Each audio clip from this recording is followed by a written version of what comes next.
आमच्या श्रीनगर विभागात वारलीपाडा परिसरामध्ये एक इसम आहे, त्याचं नाव हितेश प्रकाश ठिते ढेंडे.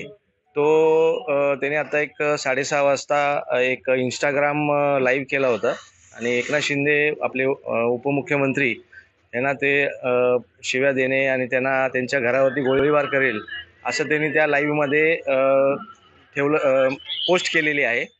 आता ते आम्हाला पोस्ट आल्यानंतर आम्ही पोलीस स्टेशनला येऊन त्याच्या नावाची कंप्लेंट करून त्याच्यावरती केस भरलेली आहे. कुठे राहणारा व्यक्ती आहे, पोलिसांमध्ये कशा प्रकारे पुढे सूट घेणार आहे? वारलीपाडा इथे राहतो तो. आता तो त्याची पोलीस चौकशी करतायत. आता तो पळून गेलाय तिथून. नेमकं काय प्रकरण झालं होतं, तो अशा प्रकारचे धमक्या देतो आहे आणि या संदर्भातलं पुढचं पाऊल पोलिसात कशा प्रकारे उचलणार? असं काही सांगता येत नाही की काय झालं होतं, पण त्यांनी आता इंस्टाग्राम पोस्ट केली आहे की मी माझं नाव विचारा, मी एकनाथ शिंदेच्या आईवरून त्यांनी घाणेरडे शब्द वापरलेत आणि घरावरती आज फायरिंग करणार असं त्यांनी पोस्टमध्ये टाकलंय. सर, एकंदरीत पाहायचं झालं तर गडचिरोलीवरून देखील अशा प्रकारच्या अनेक धमक्या ज्या आहेत त्या एकनाथ शिंदेना आल्या होत्या.